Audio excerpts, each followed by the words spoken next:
It's the 4th of September, and I want to suggest that one of the things we see in this passage, where God wipes out the whole world, is we see the kindness of God.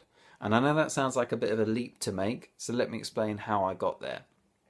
A little bit, one of the questions that I always ask when I read about the flood and the way in which everyone gets destroyed is, God, how can you do that? How can you destroy all of those people? How can that possibly be a good thing? I ask that question until I'm confronted afresh with the wickedness that there is in the world that we live in. Often we're able to ignore it in ourselves, certainly, but also in the world around us, because we just live life and we get busy and we spend our time watching TV and all of that sort of stuff. But occasionally it will break in, and you'll see, we'll all get a glimpse of something of the harshness that's in the human heart.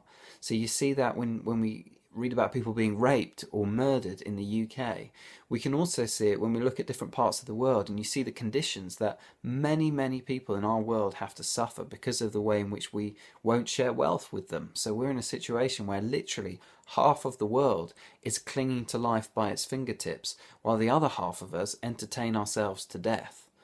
When we're confronted with that, with children dying because they can't get clean water and things like that, surely a question that has to come to our mind is, God, not how can you destroy people, but how can you not destroy us? How can you allow us to continue to exist when we are so cruel to one another, when we allow people to die of preventable diseases, or when we allow people to live lives of chronic loneliness, even though they only live 2 doors away from us? How can you not act, Lord? How can you not stop and intervene?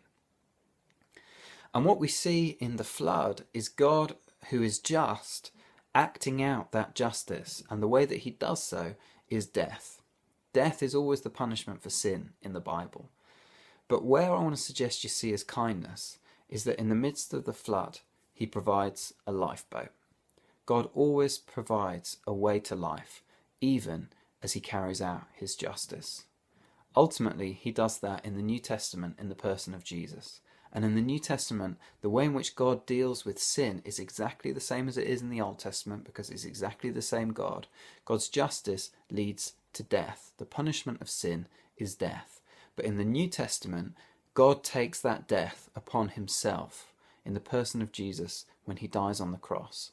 But just as you see a boat bobbing around on the flood, a sign of life in the midst of God's judgment, so too the cross, which is the great symbol of God's judgment upon us of our sin, is also the route to life and the way to life. And we see his kindness, that even though we as human beings, not other people, we, you and I, act in a way that means we should be cut off from him, he makes a way that we might know him. Today, enjoy the fact that God is a God of justice. He sees our flaws, but he loves us so much that the way in which he brought about his justice was to provide us with a lifeboat, to provide us with a way to know him and a relationship with him.